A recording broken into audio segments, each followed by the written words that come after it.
Iniciando mais um podcast Se Liga na Vida, hoje vamos estar tratando de um dos temas mais importantes nessa sociedade contemporânea que vem tendo muita aflição com a ansiedade e a depressão. E o meu convidado hoje é Oswaldo José.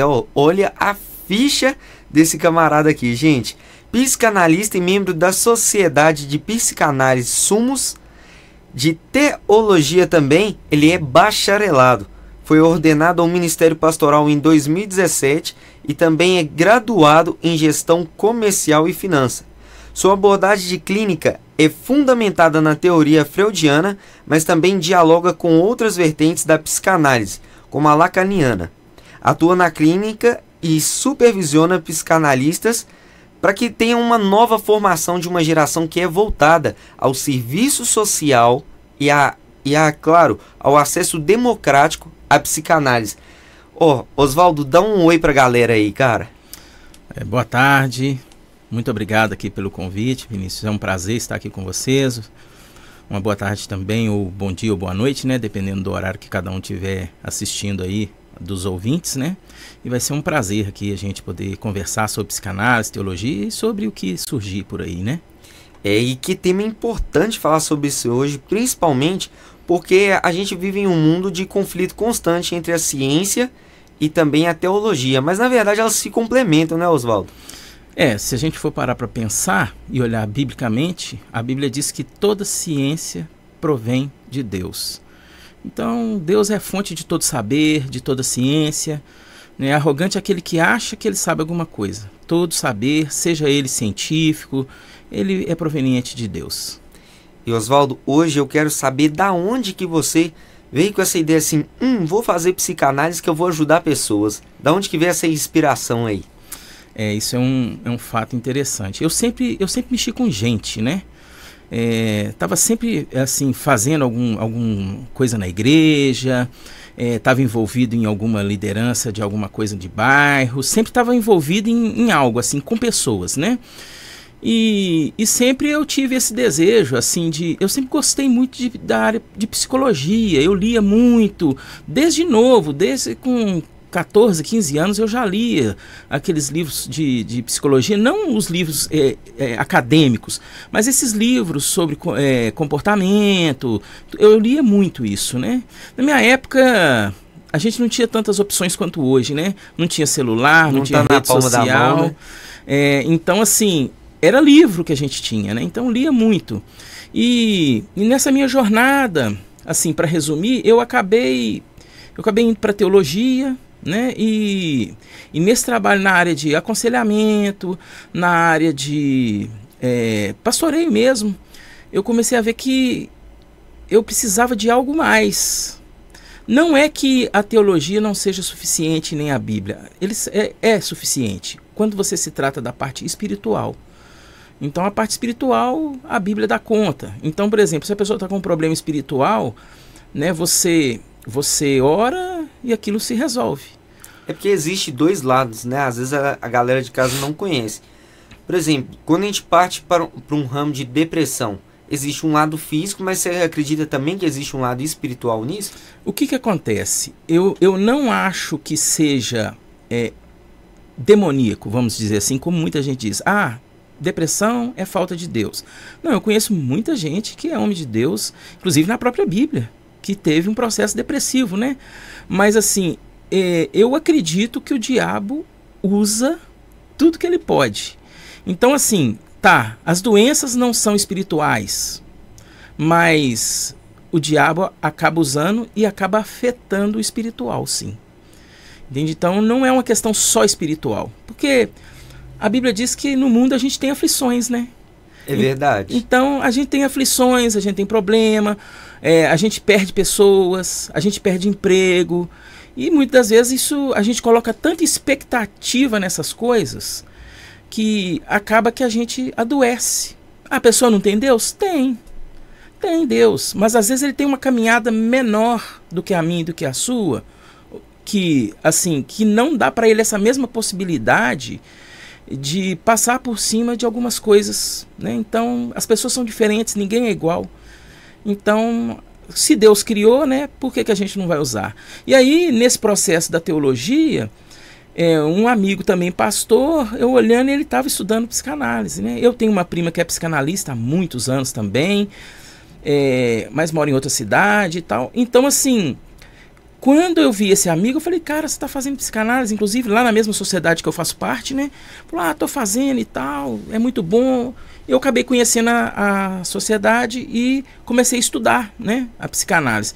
E ali eu me encantei, né? Eu me encantei. Eu gosto muito de teologia, sempre gostei, né? Fiz teologia não como uma forma de profissão, de estudo, mas eu brincava assim que quando eu estava indo para a faculdade, eu falava assim, eu estou indo divertir.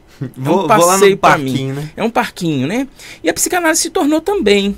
Sabe, porque eu vejo que a psicanálise pode dialogar com todos os saberes, inclusive com a teologia, né? Então eu acabei fundindo as duas coisas, né? Apesar de eu não estar exercendo ministério pastoral assim como pastor de igreja hoje, mas assim, as duas coisas se fundem e elas podem conversar e dialogar com alguns critérios que até o próprio Freud determina, né? Mas em algum momento você viu uma região de conflito assim entre a psicanálise e a teologia? Entre a teologia e a psicanálise, não. Mas entre a religião e a psicanálise surgiu muitos conflitos, né? E assim, desconstruiu algumas coisas que eu acreditava que não era teológico, que nem era bíblico, mas que na religião às vezes a gente acaba seguindo, né? E fazendo algumas coisas, tendo algumas crenças, né? Então, a psicanálise ela começou a me dar um outro olhar, né? Para a vida, para a fé cristã. Eu costumo dizer que uma das coisas muito interessantes, né? Jesus disse para não julgar. E eu achava que eu não julgava. Achava, né? A vida toda eu achei que eu não julgava. Mas quando eu comecei a fazer a psicanálise, eu percebi que muitas das vezes, talvez simbolicamente, eu condenava as pessoas ao inferno. Você não merece, mas eu que errei, tá de boa. Então a psicanálise, ela me ajudou nesse princípio, assim, principalmente nisso, porque ela me deu um olhar ela me tirou do lugar de juiz. Porque o psicanalista não julga, né? Ela me tirou desse lugar de juiz. Então, assim, de determinar e tal. E eu comecei a ver o pecado, as questões das mazelas da vida de uma outra forma. Então eu acho que hoje eu consigo ter mais parcimônia, ter mais cautela, né? A psicanálise me ajudou nisso. Poderia dizer que eu me tornei um cristão melhor. E o cristão também, ele depende também de um momento de reconciliação interna para poder acessar o outro. E eu acho que quando você passou por esse momento de reconciliação interna, de reconhecer realmente o Espírito Santo agindo em você, que aí você realmente se tornou um bom cristão, né? Porque se a gente parar para pensar, Vinícius, quando a Bíblia o tempo todo, inclusive no momento da ceia, quando lê o texto lá da ceia, né, diz assim, cada um julgue-se a si mesmo, né, cada um olhe para a sua própria escuridão, né? Então, a psicanálise ela me trouxe isso, né? Por que eu parei de julgar? Porque quando você vai para a psicanálise e começa a se tornar psicanalista, o primeiro passo é você fazer análise. E fazer análise é você olhar para você mesmo. É você estar atento aos seus sintomas, às suas demandas, os seus conflitos internos. Só que quando a gente olha pra gente, a gente começa a ver que não tem só coisa bonita. Assim, pra te ser sincero, tem mais coisa feia, escura e tenebrosa do que bonita na nossa humanidade. Então, e é o que a maioria das vezes é o que é mais valorizado, né? Exatamente. E quando a gente vê assim, a gente começa a reconhecer o quê? A sua insignificância. Porque o que faz uma pessoa julgar a outra é exatamente a arrogância. Dele achar que ele é superior, dele achar que o outro tem que fazer como ele, tem que seguir o mesmo caminho que eu. Não, as pessoas caminharam diferentes. Então, quando a gente olha para Jesus, ele era mais dessa forma, né? Quando ele está lá com a mulher, lá na fonte, né? Que tinha 5 maridos, ele não chegou... A de Samaria, né? Samaria não chegou dando um táxi no peito dela e falando assim... você é uma adúltera, você precisa mudar sua vida. Em momento nenhum ele falou. Ele foi conversando, ela foi falando e falou, você disse bem. Você já teve 5 maridos e o que você tem hoje não é seu. Mas não foi ele que disse, foi ela que disse. Então, esse é o papel do analista também, sabe? Ele escuta, percebe e devolve para que o outro elabore. né? Então Jesus conseguiu fazer aquela mulher escutar ela mesma, né? Ela conseguiu se escutar. E quando ela se escuta, quando a gente se escuta, Vinícius, tem uma possibilidade muito grande da gente mudar. Fortíssimo. Fortíssimo. E teve foi nesse momento que você fez a psicanálise, você conseguiu desenvolver isso de se escutar? Porque esse é o grande objetivo da psicanálise. Todo mundo acha que psicanálise é coisa de doido, né? O pessoal fala isso, não, psicanálise é coisa de doido.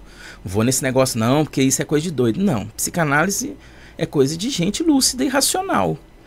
Se não é, pelo menos vai trazer para a realidade. Então, o que um psicanalista faz e o que é o objetivo da psicanálise? Exatamente esse. Fazer o sujeito escutar ele mesmo. Então, às vezes, o analisante, o paciente, né, vamos chamar assim, o paciente fala assim, mas eu queria que você me falasse alguma coisa. Então, essa busca, me fale alguma coisa, é exatamente o desejo para ele não se escutar e não obedecer aquilo que eu vou falar. Porque a gente já tem um monte de gente falando coisas pra gente, né? Só que a gente não obedece. Se falar as coisas resolvesse, as mães e os pais conseguiam resolver os problemas dos filhos. Toda hora, né? Toda hora. Tem gente dando ordem. E na psicanálise não é por aí. A psicanálise, ela escuta, que escutar é diferente de ouvir. Então o analista escuta, ele lê as entrelinhas e ele devolve para esse sujeito para que ele também escute. Ele provoca o sujeito para falar assim, você está escutando o que você falou? É como se fosse isso. Você falou isso, isso e isso.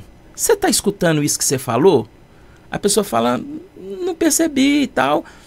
Aí ela fala assim, eu escutei, eu falei isso, isso e isso. Pois é, e o que você vai fazer com isso? Aonde você quer chegar com isso, né? Porque é o que Jesus fazia, né?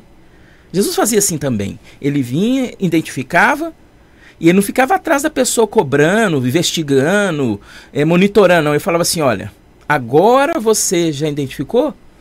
Agora é com você. Só você pode fazer por você mesmo. Vá e não peques mais. Nossa, realmente eu nunca tinha pensado. Jesus, além de carpinteiro, ele também era psicanalista. Não, às vezes até o contrário, né? Porque a psicanálise vai existir muito depois, né?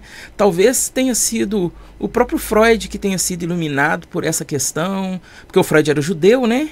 Então, talvez tenha alguma coisa aí, né? Dessa relação de Jesus, de Deus, apesar do judeu não ser cristão, né? Ele tem uma visão diferente, mas o princípio de Deus e o princípio de Jesus é o mesmo, porque Jesus é o Filho de Deus e os dois são um, né? Então, se você pega na Bíblia também o Deus, né, Pai, ele tem os mesmos princípios, né? Então, talvez seja o contrário, né? A psicanálise tenha saído alguma coisa disso, né? E tem algum, falando assim, analisando a história de Jesus, analisando dentro da Bíblia, tem alguma passagem que você observa que foi nítido assim esse momento de depressão, de ansiedade em algum discípulo? Discípulo... Algum personagem também? Não, da Bíblia tem personagens, né? O próprio Jesus, né? Quando ele tá para ir pra cruz, né? Ele meio que tem um papo com Deus, ele chora. E uma coisa muito interessante, né? Jesus, sendo filho de Deus, tendo todo o controle e todo domínio, em algum momento ele buscou amparo nos discípulos. Isso é muito interessante, porque o próprio Deus que se fez carne, né? Isso, porque o que acontece? Ele chama os discípulos. Você vai ver que sempre Jesus está nas reuniões, está nos lugares, e eles falam assim, e Jesus sumiu. Então Jesus tem a hora que ele desaparecia. Ele desaparecia porque ele precisava ficar sozinho, ele precisava ficar recluso. E ele sumia, ninguém sabia onde que Jesus estava, né? Você vai ver vários trechos assim, Jesus estava lá, Jesus não estava, Jesus sumiu, né? Jesus, ele tinha esse hábito de ir para o monte, ficar sozinho, de estar ali pensando, meditando. Mas nesse momento que Jesus está para ir para a cruz, ele convoca os discípulos para irem também. Ele fala assim, tem jeito de vocês me apoiarem? Vigiar comigo? Então vocês ficam aqui e eu vou ali orar. Aí ele vai e ora. Quando ele volta, os discípulos estão dormindo. Isso dá nele uma angústia, fica nítido isso. Ele fala, gente, acorda, né? Nas palavras de hoje, vamos dizer assim, né? Gente, acorda, vocês têm que me ajudar. Acorda aí. E a turma já estava toda apagada. Já estava apagada, porque as pessoas acreditavam nele como aquele que, não precisava de ajuda, né? E aí ele vai e volta, e isso repete algumas vezes, né? E na última fala assim, puxa, nem uma hora vocês podem vigiar comigo? Nem uma hora vocês podem me amparar? Ou seja, o próprio Deus, ele careceu dessa relação, né, de comunidade, de afeto. Então quem somos nós para dizer que nós não precisamos, que a gente pode viver sozinho, né? A gente também precisa, né? Então eu vejo essa questão. O profeta também, né? Ele falou que quis morrer, né? Elias, né? Profeta Elias, isso. Tá lá e ele começa... Aquilo parece muito uma sessão de psicanálise, né? Quando ele começa a conversar com Deus. Ele fala, Deus, coitadinho de mim, sou miserável. É assim que todos nós chegamos no divã, né? Que a gente usa o divã, né? Mas o divã não é um móvel, o divã é simbólico, né? Porque a gente atende hoje online também.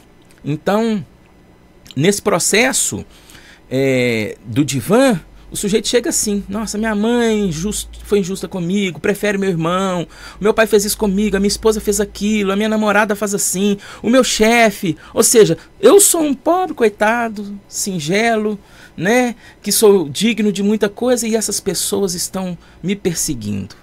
Essa é a fala, né? Então a conversa de Elias é isso, Senhor, só restou eu, coitadinho de mim. E aí Deus fala, cai na real. E a mesma coisa se a gente pegar também a palavra de Jó, né, cara? Jó. Por mais que as pessoas falam assim, nossa, Jó teve uma resiliência absurda, mas quantas vezes a gente não olha na passagem de Jó, ele falando, olha, o que só me sobrou aqui foi agonia, eu tô deixando de comer, não tô vivendo. A própria esposa dele mandou ele amaldiçoar a Deus. Então não é só a gente hoje que está passando por esse momento de tormenta, né? Claro que dentro da Bíblia também, de maneira humana, cada pessoa que assim a gente fala, mas esse cara era firme em Deus. Então é sinal que as pessoas, o que existe da depressão, o que existe da ansiedade, na verdade não é que aquelas pessoas não tinham aquilo dali porque elas não confiavam em Deus. Na verdade é porque realmente elas eram confiantes porque Deus falava dessa questão da aflição e mesmo assim elas continuaram firmes na palavra, né? Exatamente. Uma coisa interessante, um dia um jovem chegou perto de mim e falou assim, Oswaldo, me explica uma coisa. Ele era cristão também, ainda. Falou assim, eu vejo na Bíblia muitos milagres. Jesus ressuscitando mortos, os discípulos fazendo isso, fazendo aquilo, multiplicando pão. Por que Jesus hoje não multiplica o pão? Aí eu, na época, né, já tem muitos anos isso, eu falei com ele assim, você tem 50 centavos no seu bolso? Aí ele falou, tenho, até mais. Falei, então, aí, no lugar que a gente estava, eu falei com ele assim, se você subir a esquina aqui, lá em cima tem uma padaria. Se você atravessar a rua, tem ali o depósito que o cara vende pão. Se você descer para baixo, tem outra. Se você for lá pro bairro tal, tem ali, que era perto, tem ali uma outra padaria. Ou seja, eu nomeei para ele umas 6 ou 7 padarias num raio assim de 200 metros. Aí eu falei com ele, você acha que Deus vai multiplicar pão só para você ver? Aonde você quer comprovar, né? Porque quem testou Jesus lá para ver se era para transformar pedra em pão... Foi o próprio diabo, né? Então o que acontece? É exatamente isso. Eu falei com ele, o milagre já foi feito. O milagre é você ter 50 centavos para comprar, você ter saúde para caminhar até lá. Mas pode ter certeza, se em algum momento da vida você não aguentar caminhar, se não tiver dinheiro, aí Deus vai fazer um milagre. Talvez não vai brotar pão, mas ele vai levantar alguém para bater na sua porta, que também é milagre. Deus usa os meios, né? Então, pensando por isso, cabe o pensamento de por que a gente não vai usar os meios que Deus nos deu. Ficar ali esperando o milagre, né? Que aí tem um outro caso, que é o caso do sujeito, né? Era um líder religioso que estava numa cidade e a cidade estava inundando. E aí o pessoal falou assim, saia da cidade. Tocou alarme e tudo. E o pessoal falou, saia da cidade. E ele falou assim, daqui eu não saio de jeito nenhum. E a água foi subindo, veio uma canoa. Ele falou assim, não, eu não vou, porque Deus vai vir me salvar. Aí a água foi subindo, aí veio outra canoa, ele falou, não vou, veio um barco maior, não vou. Até chegar no que ele estava no topo da igreja. E aí veio o helicóptero. O bombeiro falou, nós viemos te salvar e tal. Ele falou assim, eu não vou, de jeito nenhum, porque Deus vai vir me salvar. Moral da história, a água subiu, o sujeito morreu. E aí quando ele chegou no céu, ele falou assim, Uai, Deus, e agora? Pô, Deus, eu confiei no Senhor e o Senhor não me salvou? Ele falou assim, meu amigo, eu mandei a canoinha, eu mandei o barco muitas vezes, mandei um helicóptero te salvar e você não quis. Então eu falei, agora é pra você vir mesmo. Então você veio. Tá igual, você já viu a teoria do sapo na água quente? Que eles colocam o sapo dentro da água quente. Aí vai cozinhando e o sapo acostuma com aquela temperatura e vai adaptando. Na hora que ele vê, ele já morreu lá dentro. Sem perceber, ele morre. É a gente, né? Então, quer dizer, o milagre de Deus está aí, né? Deus fez todas as coisas, criou a ciência. Hoje estamos aqui com o microfone. Na época de Jesus não tinha que subir no monte. Nós ia ter que reunir algumas pessoas lá e a gente subir num lugar que tivesse uma acústica favorável para a gente falar. Aqui temos microfone, temos mesa de som, temos fone, temos tudo aqui, né? É a ciência de Deus, é o milagre de Deus. E Jesus, se ele tivesse vivo hoje, ele não iria usar? Imagina o Instagram de Jesus, né? Uma hora dessa. Ele iria usar. Isso me fez lembrar uma coisa, né? Você lembra daquela época que tinha negócio de Pokémon? O Pokémon Go, se eu não me engano? Pokémon, que os meninos saíam caçando bicho, Pokémon e tal. Sei. Nessa época, eu pastoreava uma igreja, eu pastoreava as crianças, adolescentes, até juniores, até adolescentes. E ali, o que acontece? Eu tô vendo o pessoal no grupo lá, do pessoal de pastores, líderes, né? Misericórdia, vocês acreditam, irmão, que a minha igreja é ponto de pegar bichinho desse negócio do demônio e tal. Misericórdia, aonde que nós vamos chegar? Aí eu entrei e falei assim, gente, que pena que não é a minha. Poxa, podia mandar tudo pra minha. A minha podia ser porque eu ia evangelizar as crianças tudo que chegasse lá. Porque é isso que Jesus fazia. Jesus não era um diferentão. Ele era um sujeito que ele estava no meio das pessoas, no mundo. Ele não se contaminava com o mundo, mas ele estava no meio do mundo. E talvez esse seja o nosso lugar, né? Você viu também um caso de um cantor, cara, que acolheu na rua uma mulher que estava se passando, e a mulher estava vivendo numa situação de pecado muito grande. E esse cantor, ele recebeu, assim, uma chuva de críticas a ele, falando, nossa, mas você tava com essa mulher, que não sei o que lá, que era uma mulher transexual, e aquilo dali tava dando um problema, e no final, ele que era gospel, começou cantando um sertanejo lá, porque ela pediu essa música, e depois ele evangelizou ela através dessa música. E será que o erro tava nele, que conseguiu trazer essa mulher para poder ela conhecer a palavra de Deus, ou o erro está nas pessoas de criticar ele, de espalhar o evangélico a toda criatura? Eu nem diria que é erro, eu diria que é falta de caminhar mesmo, falta de percepção, falta de maturidade, falta de percepção, né? Porque muitas das vezes a gente leva só para o lado extremamente religioso, né? Então, esse lado da religião que realmente não tem muito a ver com a própria Bíblia e com os ensinamentos de Jesus, né? Não é que você vai normatizar o pecado, né? O pecado, mas pensa, Jesus não ficava investigando a vida de ninguém. Eu estou aqui, quem quiser vir que venha. Venha do jeito que está, né? Do jeito que está. Porque é exatamente essa caminhada, né? É basicamente isso, né? À medida que você começa a caminhar com alguém, a tendência é você pegar os hábitos, aprender e meio que moldar aquele padrão. Então, se tiver alguém que fica caminhando comigo, né, pelo meu testemunho, pelo meu jeito, talvez essa pessoa possa mudar, né? Às vezes a gente evangeliza muito mais sem falar. É pela prática, né? O silêncio, poucos conseguem. Por isso que poucos conseguem ser psicanalista. Porque o psicanalista, ele fica em silêncio. Mas que silêncio? O psicanalista não fala? Não, ele fala. No horário pontual, no lugar certo. Mas o silêncio do analista é ele não colocar a experiência dele para você. Ele não dá opinião. Então, por exemplo, vamos supor que um analista que seja ateu, vem uma pessoa que é evangélica. Se esse analista realmente for ético, tudo que aquela pessoa trouxer da religião, ele vai escutar.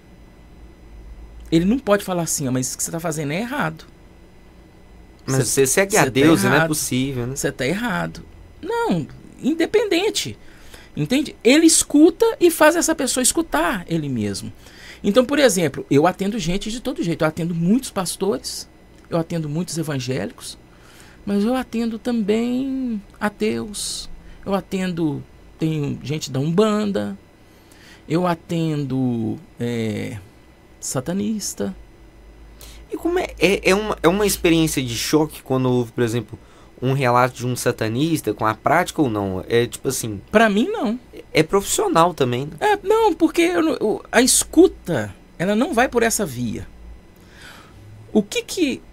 Se a gente parar pra pensar, assim, observar bem, a gente vai perceber que cada sujeito vê a Deus do mesmo jeito que ele vê o próprio pai. Então, a relação paterna vai ter uma influência na relação desse sujeito com a divindade. Não é que a divindade se molda, mas ele vai enxergar isso. E é muito interessante porque quando você pega a própria Bíblia, só que Deus respeita isso. Se a gente parar para pensar, Deus respeita isso. Então, quando a gente pega a própria Bíblia, né, a gente vai ver lá, por exemplo, Moisés apresentando um Deus. E ele tendo um comportamento, ele vai lá e mata o egípcio. Difícil, né? Parece ser uma coisa boa porque ele estava defendendo o seu povo, mas não é a postura de Deus. Só que era a postura como Moisés apresentava a Deus. Um Deus que, se você vacilar, ele te destrói. Mas quem que era o pai de Moisés? É o Deus eterno. Era o faraó. O faraó? É. Porque... Agora até eu fiquei confuso. Porque o Moisés, ele era hebreu, certo. Foi colocado numa cesta porque o faraó estava matando todas as crianças. Ele desce pelo rio, a filha do faraó adota ele e coloca ele no palácio. Nossa, e ele é criado no palácio. Verdade. Então, qual que é assim, ele foi bebê. Ele foi bebê para lá. Então, tudo bem que ele foi sendo cuidado pela mãe, né? Porque a irmã dele foi seguindo, né? E a filha do faraó falou, eu não tenho quem cuida desse bebê. Ela falou, eu conheço uma pessoa que cuida. Aí ele falou, vai lá, ele chamou a própria mãe dele para cuidar. Então, a própria mãe dele foi que cuidou dele. Mas e pai? Pai, ele convivia com o faraó. Então, a forma como ele apresenta é muito parecida com o faraó. Ele não se moldou, mas a forma como ele relaciona, como ele vê, ele mata o egípcio e tal. Agora, você vai pegar uma outra pessoa, por exemplo, o próprio José. Olha como que José apresenta a Deus. Né? Como que José tem um relacionamento com Deus? Completamente diferente. Completamente diferente. Deus é bom, Deus é manso, Deus é amoroso. Então ele conseguiu dar conta daquele momento que ele passava. E acredito que o Deus ele vai levar por essa via, né? A Bíblia diz que não te dá uma tribulação a qual você não consiga passar por ela, né? Não é um peso, uma tentação que você não consiga passar por ela, você vai dar conta. Mas se a gente parar para pensar, José, ele teve um pai que, olha para você ver, ele era o preferido do pai. José era o preferido do pai. Então, quando José nomeia Deus, quando ele apresenta Deus, ele apresenta um Deus amoroso. E por isso que é muito difícil analisar isso contemporaneamente, principalmente porque existem pessoas que vê Deus como somente um Deus de ira, e ao mesmo tempo existem pessoas que vê Deus só como aquele passivo, aquele Deus que não age, que não faz nada. Se eu errar, tá tudo bem, ele me perdoa. Se o pai foi negligente, Deus vai ser também. É igual o pastor até da Adventista, né? Que é o Rodrigo Silva, ele explicando sobre a ideia de que um faraó tinha um filho. E nesse filho que ele tinha, ele na verdade já tinha estabelecido um conjunto de regras. Caso alguém roubasse, essa pessoa teria que ter a orelha cortada. E no caso, esse filho do faraó um dia roubou. Aí levaram o filho do faraó até ele, e as pessoas queriam que ele julgasse. Ou seja, se o faraó tivesse que cortar a orelha do filho, ele cortaria a orelha e todo mundo falando, nossa, mas o faraó fez isso com seu próprio filho, meu Deus, esse cara é horrível.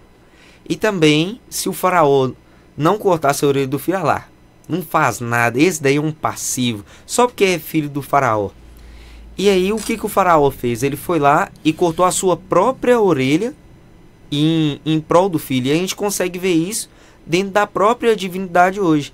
Que Deus deu o seu único filho para poder salvar a nossa humanidade. Exatamente. Né? Então, exatamente. É muito importante, assim, ressaltar uma coisa aqui. O que eu estou falando aqui é um olhar psicanalítico.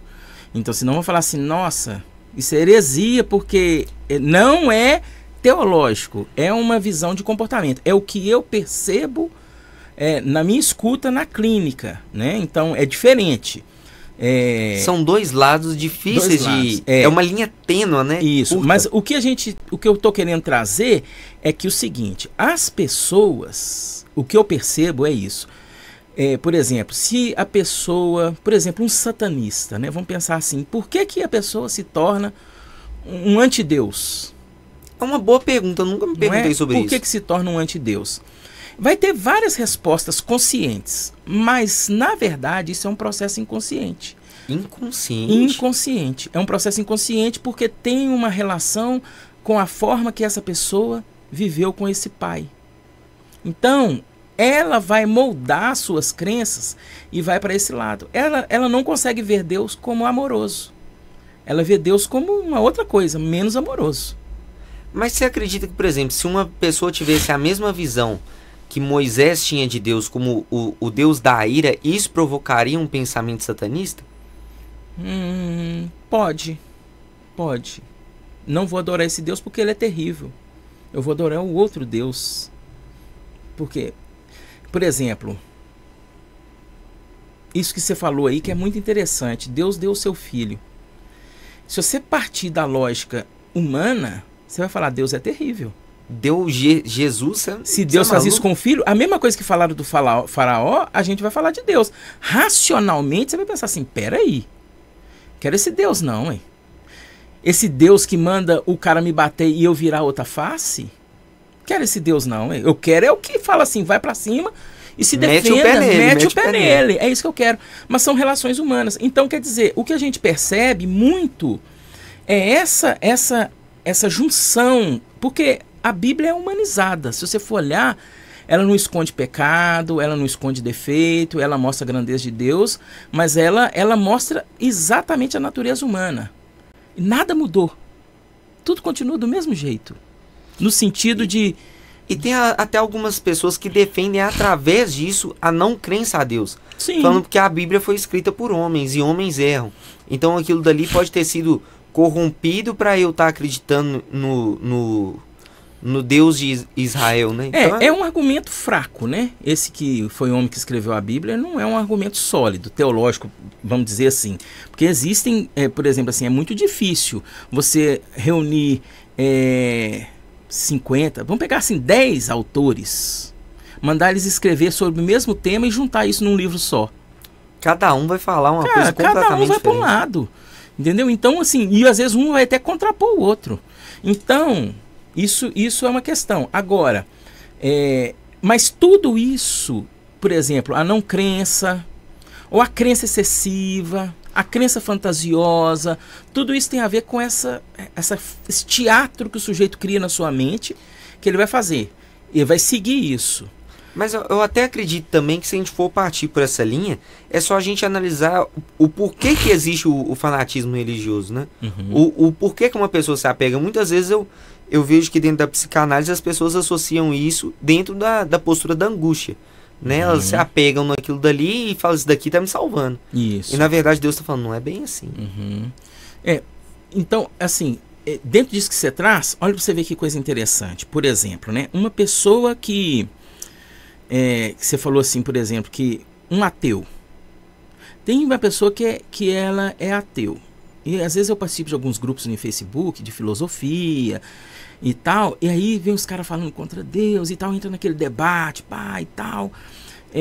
Mas quando você observa, ele fala, eu sou ateu, Deus não existe. Ele está lá pregando a não existência de Deus. E aí, o que a gente percebe disso? Esse cara só trocou de objeto.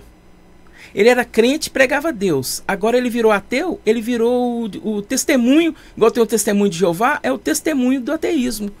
Ou seja, ele está pregando que não existe Deus. Que não existe Deus. Ou seja, o Deus dele mudou. Só mudou o Deus. Mas se você pega, tem a relação com o pai aí. Né? Psicanaliticamente, quando você vai fazendo uma análise, você vai buscando, é claro que assim, a gente não fica falando, não fala isso pro paciente, mas a gente percebe que é uma relação com o pai. É uma relação com a paternidade, que o sujeito não teve um pai. Não é o pai certo não, tá? Porque o pai certo não existe. Só o pai eterno. Nem a mãe certa também, né? A mãe boa, né? Porque acredito que as mulheres sofrem muito com isso. Chega lá falando, não fui uma mãe boa. Os homens não sofrem tanto. Mas as mulheres, nossa, eu não fui uma mãe boa. Eu tinha que ter feito mais e tal. Ou seja, o que eu observo é assim, ó, tem gente que teve mãe boa e tá lá no divã sofrendo. Porque a mãe foi boa demais. Teve gente que na cabeça dele, na percepção dele, a mãe foi ruim e está sofrendo também. Ou seja, a relação não é o que a mãe fez. A relação é a falta que todo sujeito tem em si. É o se enxergar, né? Exatamente. A pessoa não consegue se ver. Ela consegue olhar só a dependência da falta que ela tem desse outro. Esse outro tem que me suprir. Esse outro tem que me preencher. Né? Então esse outro não me preenche, então a minha mãe foi ruim. E eu sofro por isso. E também pode ser, por exemplo, hoje, se a gente analisar isso dentro de relacionamentos, às vezes a pessoa não conseguiu enxergar na mãe, não conseguiu enxergar em Deus e vai tentar buscar um relacionamento para poder descontar isso. O ciclo só vai aumentando. Exatamente. Olha só, esse relacionamento aí foi muito interessante, porque na psicanálise a gente vai pensar, por que você casou com quem você casou? Entende? E geralmente tem várias formas da gente se envolver com alguém. Mas, no geral, ou a gente vai casar com alguém parecido com a mãe ou parecido com o pai. Entende? Dentro dessa linha.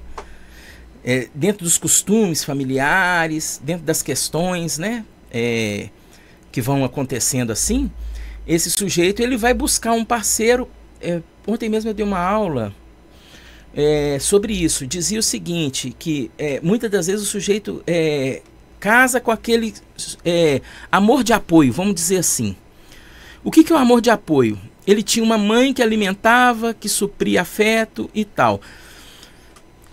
Aí quando ele encontra a mãe, por exemplo, vamos pensar assim, a mãe tinha um comportamento de cobrar muito dele. A vida toda cobrava.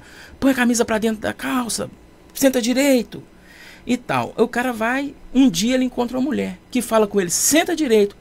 Ele fala, meu Deus. Achei ele não lembra, mas ele vai falar assim, isso é o que eu sempre procurei. Esse é o amor da minha vida. Apaixonei. Mas o que ele está fazendo? Ele está revivendo. Isso não tem problema nenhum não, viu? O que é o problema? O problema é quando esse sujeito coloca a esposa dele no lugar da mãe. Aí acabou o casamento. Entendeu? Não é que ele casou com alguém parecido. Não tem problema nenhum. A gente vai casar com as pessoas com que são parecidas mesmo. Agora, se eu começo a querer que essa pessoa, né, supra esse desejo, esse lugar, esse vazio, isso aí vai dar errado. O casamento não vai continuar. O casamento acaba. Ou essa pessoa vai sofrer pro resto da vida sendo mãe de um cara adulto. Né? Então, tudo isso, tá vendo que a nossa relação, da nossa vivência, da infância até a fase adulta, é isso. Então tem gente que fala assim, a psicanálise só fala do passado. Não, a psicanálise fala do presente. É o que aconteceu no passado que está te incomodando hoje. Se você viveu alguma coisa no passado que não te incomoda, nós não vamos conversar. Mas você sempre vai trazer aquilo que está te incomodando hoje. Então é a demanda da minha mãe.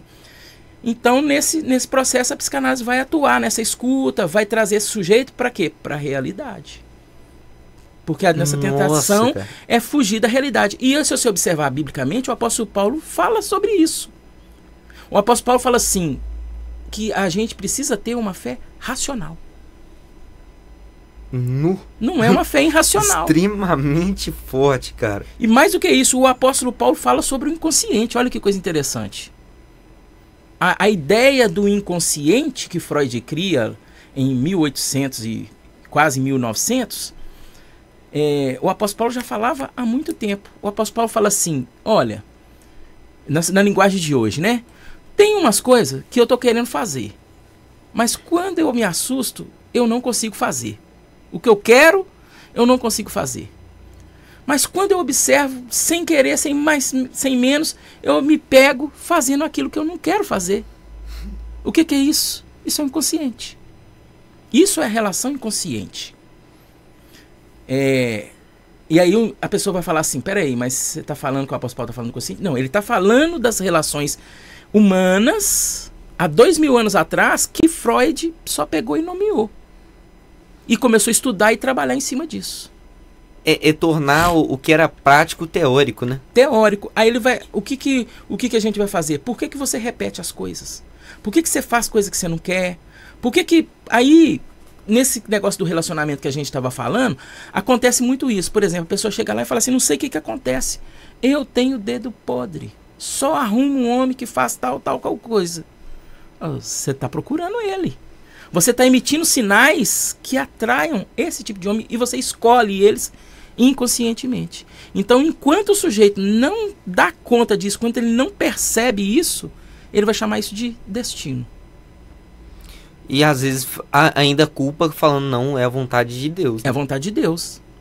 Tudo que a gente não entende, tudo que a gente não compreende, a gente vai falar que é de Deus ou do diabo. Pior que é verdade. E na verdade, às vezes Deus está falando, não coloca no meio disso aí não. Tem nada a ver com isso. Deus até ele respeita, né? Ele respeita. Se você escolheu, vai lá, filho. O apóstolo Paulo fala assim, todas as coisas são lícitas, mas nem todas me convêm. Então ele está falando o seguinte, o que o apóstolo Paulo está falando nessa frase é o seguinte, é exatamente o que um psicanalista vai trazer para o seu paciente. É assim, vamos crescer? Você é adulto. Vamos resolver esse negócio? Se você quer fazer isso, assuma a responsabilidade e faça. Se você não dá conta de assumir a responsabilidade, não faça. É isso. Quem define se vai fazer ou não? Você. É só a psicanálise que fala? Não, o apóstolo Paulo fala. E às vezes as pessoas não associam que a resposta às vezes está dentro da Bíblia, dentro da palavra. Dentro da Bíblia, dentro da palavra. As respostas estão todas aí. Nós temos todas as respostas. Só que a dificuldade, e para isso que surge o analista, é que a pessoa não dá conta de prestar atenção. Então tem coisas que a gente não percebe. Às vezes a gente está analisando, o sujeito fala assim, nossa, como que eu nunca vi isso? Você que falou algumas vezes aqui. Nossa, eu nunca parei para pensar nisso. Mas às vezes é porque é algo tão cotidiano e rotineiro que a gente, tipo, aceita, né? Fala, não, é assim que tem que ser assim. Piloto automático.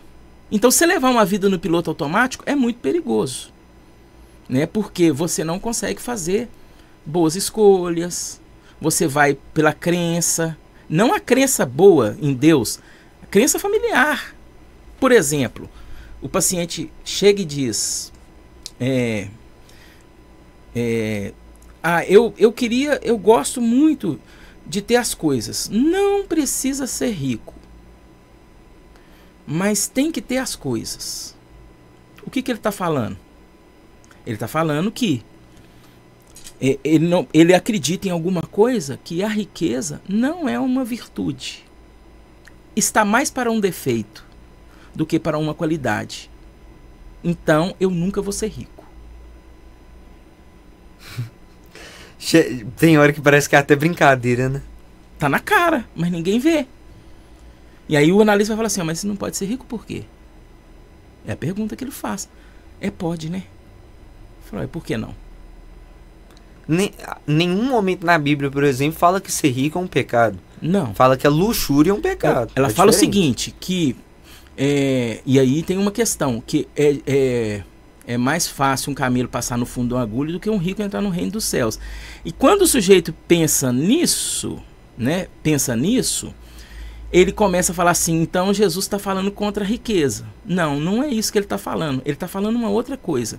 O que era a agulha? A agulha, pelo que os teólogos dizem, era uma porta menor que tinha na entrada do templo. Tinha o templo, a porta principal, e tinha as agulhas. Então, por exemplo, as cidades eram muradas, né? Eram muradas e tinha um portão grande. Talvez tinha um portão aqui e outro de sair, por exemplo, grande, onde podia passar carro, carroças, né? Carros de boi, assim, da época, né? Bem amplo. Só que se o cara tivesse, tipo assim, lá, imagina que o cara tivesse querendo entrar aqui no bairro Amazonas, a entrada é aqui, e o cara tivesse lá no anel rodoviário. Aí ele teria que dar toda a volta e chegar aqui. Então eles faziam umas agulhas, as portinhas. Só que o mercador, que quem tem camelo geralmente era o mercador, eram pessoas de posse. O mercador tá vindo com mercadoria, com bagagem, o camelo cheio. Então, para ele passar nessa agulha, ele tinha que tirar toda a bagagem, tirar tudo do camelo, ajoelhar o camelo, e o camelo passava meio ajoelhado, depois ele pegava a bagagem, passava do outro lado, montava o camelo de novo e seguia. Agora, o que aconteceu? Ele está falando o seguinte, o rico, porque esse tem um negócio, o problema não é o dinheiro, né? A Bíblia diz que o amor ao dinheiro é a raiz de todos os males. Ele não está falando que o dinheiro é a raiz dos males, não. Porque se fosse, Jesus não teria uma bolsa. Verdade. Você está vendo lá, Verdade. comprando os pães lá, na multiplicação dos pães, quando o discípulo vem, ele diz, então pega a bolsa nossa aí e vai lá comprar. Jesus, não tem dinheiro para comprar para todo mundo. Mas tinha para comprar para um monte de gente. Entendeu? Não tinha para todo mundo, mas para um monte de gente tinha. Então eles tinham uma bolsa. Então o problema não era dinheiro. O pecado não é ter dinheiro. O pecado é você amar o dinheiro. Isso se tornar o seu Deus. Isso ocupar lugar, te tornar arrogante. Por isso que ele fala que o camelo é fácil porque, principalmente os ricos da época, quem que oprimia e perseguia os cristãos? Não eram os pobres. Eram os ricos. Então, naquele contexto da época, o rico era quem perseguia os pobres. Não eram os pobres perseguindo eles mesmos. O apóstolo Paulo, de certa forma, era um rico, né? Vamos pensar assim, era um doutor da lei. Rico, né? Mateus. Então, esses caras perseguiam, né? A riqueza perseguia. Hoje o contexto muda. Então, por isso que dinheiro não é um problema. O problema é como que você vai lidar com esse dinheiro. Que amor que você coloca nisso. Pior que é verdade. Mas isso não é só com dinheiro. Isso é com casamento, isso é com emprego, isso é com um hobby que você tem, isso pode ser com a coleção que você tem, entendeu? Algo assim. Então, basicamente, o que Deus está falando nessa passagem é o seguinte, que nada te domine, né? Que você seja livre e que nada tome lugar de Deus. Oswaldo, eu acho que eu nunca fiz um pensamento tão intensivo em 1 hora e pouca de podcast. Eu falo que a gente tem que parar para analisar, até eu mesmo, olhar assim pros costumes, das práticas que a gente tem também, né? Falo que errado é o crente que se admite como o absoluto, o servo total de Deus. E na verdade não, a gente está no mundo para ter as aflições e também nos redimir pelos pecados que nós temos. E eu tenho uma ficha ainda que eu todo dia trato, eu acho que você também, né? Com certeza. O psicanalista sofre demais, né? Porque ele olha só para ele o tempo todo. Não na questão de egoísta. Mas quando o sujeito se torna um analista, aquele discurso de tipo assim, a minha mãe tá me perseguindo, o meu chefe tá me perseguindo, tá fazendo isso pra mim. Não. Ele já chega assim, por que eu estou sentindo isso? Eu vi isso e isso em mim. Eu estou percebendo que eu sou assim, assim, assado. E o bom cristão também é esse. Não é o outro que me fere. É eu que estou sentindo que o outro está me ferindo. Que o outro está me ferindo. Agora, a pergunta é, por que eu estou sentindo? Que lugar que eu estou colocando esse outro a ponto de eu sofrer por ele não concordar comigo, ou porque ele não me aceitar, ou porque ele não achar que eu sou tão inteligente? Né? Aí a pergunta já até muda. E você? Acha que você então é inteligente? Porque se a gente for partir desse princípio, que é o outro que me nomeia, se o outro me nomeia, eu estou concordando com ele, né? Não. E Oswaldo, chegando ao final desse programa, eu quero que você deixe uma palavra para as pessoas que estão passando por esse momento, talvez de falta de reconhecimento da própria personalidade, passando por problemas assim relacionados a essa psicologia, né? Principalmente porque a psicanálise ela tem esse poder de mudar realidades. O que você deixaria para as pessoas hoje que estão vivendo esse momento de tormenta psicológica? Não só a psicanálise, como também a própria Bíblia, né? As respostas estão aí.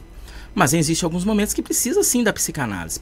A psicanálise vai ajudar o sujeito a organizar essas ideias, né? Ele não vai convencer a pessoa, organiza. Então, o transtorno é exatamente isso, né?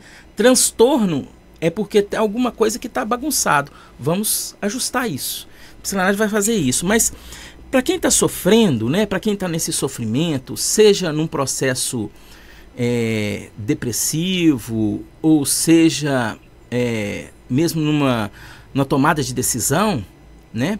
É que a gente precisa de ter calma e tranquilidade.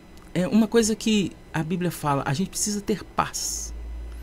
Então a gente não toma decisão precipitada. A gente toma decisão quando a gente sente paz. E para a gente sentir paz, a gente precisa entender.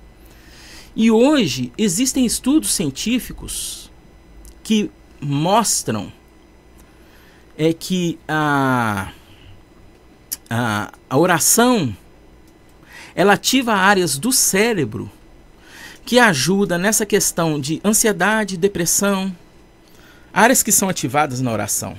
E uma coisa muito interessante, eu fiz um check-up há poucos dias, e aí eu tipo assim, meio apressado e tal, eu olhei os exames, e eu falei assim, deixa eu dar uma pesquisada disso antes do médico aqui. Não é correto fazer, mas eu queria saber. O médico lá olhando, não é possível. Aí eu fui lá e joguei no ChatGPT. E ele me deu lá, é isso que tem, você precisa melhorar isso e tal, é por causa disso. Aí eu falei assim, ok, me ajude a criar um plano de melhoria para essas questões. Aí ele colocou um monte de coisa, e na última ele falou assim, 5 minutos por dia de oração ou meditação. O ChatGPT tá mandando o povo orar. Entende? Tá mandando o povo orar. O ChatGPT virou crente, cara. Converteu. Mas é por causa dos estudos científicos, né? É os estudos científicos. Então o estudo científico aponta que oração faz bem. Então assim, quem está sofrendo, entender que Deus, Ele é um Pai amoroso. E cada dificuldade que a gente passa é uma experiência de vida, não um castigo. É para a gente crescer, é para a gente fazer do limão a limonada. Então que cada um de nós possamos, no seu ritmo, no seu tempo, com tranquilidade e com paz, tentar fazer o limão, juntar com açúcar e água, para poder descer melhor. Em vez de chupar ele já seco, né? Não precisa disso. Deus deixou as coisas, a ciência, o saber, é para a gente usar. Tem um versículo que fala assim, que a gente precisa, eu não me lembro bem, mas acho que é comer do melhor dessa terra, ou usufruir do melhor dessa terra. Mas o que é isso? Usufruir do melhor dessa terra? É a gente poder usar tudo que está na nossa mão. Então muitas das vezes a pessoa tem acesso a um tratamento e ela não vai. Ela não vai porque ela está fazendo igual o padre, vou esperar Deus me salvar. Aí na hora que ela estiver afogada lá, Deus... Aí na hora que o água subiu, fala, mas Deus não fez. Não, mas estava tudo aí. Então, isso é com a gente vai fazendo. Não se desespere, sempre tem esperança. Gente, esse daí foi o nosso Oswaldinho, né, Oswaldo? Sim. Pra você aí que acompanhou a nossa trajetória, a nossa conversa, gostou, já deixa um like, se inscreva no canal, que a gente vai estar trazendo muito mais aqui sobre a psicanálise voltada ao mundo cristão. Oswaldo, muito obrigado, viu, meu amigo? Eu que agradeço pela confiança, né, e pela oportunidade aqui, né, por abrir o seu espaço, né. Eu sei que isso não é brincadeira, é uma coisa séria, né. Então, assim, você abriu o espaço aí, eu sou muito grato, muito agradecido. Se precisar, estou à disposição para servir. Eu que agradeço. E pessoal de casa, você está passando um momento difícil, está passando um momento de depressão, ansiedade, ou então passando por um momento até de aflição mesmo da vida, nós vamos deixar aí, você entra em contato com o Projeto de Vida, aqui na rua Rio Branco 233, bairro Amazonas, que a gente vai estar fazendo um direcionamento psicológico para você aí, e também o Oswaldinho também quer dar um recado para vocês aí, ó. Uma coisa que eu esqueci de falar, né, é o seguinte, eu tô terminando de escrever um livro, um e-book, na verdade, sobre essa relação de cuidados de dentro, né? Cuidar de dentro. E assim, para quem está ouvindo aqui, assim, eu vou deixar esse livro na minha... Vou colocar lá, a partir, no máximo, uns 2, 3 dias, na minha bio do Instagram, um link onde essas pessoas poderão, temporariamente, baixar esse e-book gratuitamente. Eu vou ser o primeiro, na verdade, vou querer ele físico assinado pelo Oswaldo aí, gente. Vai baixar ele e pode ler, né? Pode ler, usar, aproveitar o máximo. Depois eu vou estar vendendo esse livro, com certeza, mas nesse primeiro momento agora, principalmente para quem está aqui com a gente, né? Se você está assistindo isso muito depois que aconteceu e chegar lá e estiver cobrando o livro, é por causa disso. É porque já passou o momento. Mas eu vou deixar um tempo aberto, gratuito, para quem quiser fazer o download e aproveitar. Acho que é a minha forma também de contribuir, né, com a sociedade, com o bem-estar, né, e com a saúde mental das pessoas. É isso aí. Projeto de vida, 26 anos, porque cuidar de pessoas é o que amamos. Valeu, gente. Obrigado pela confiança de sempre.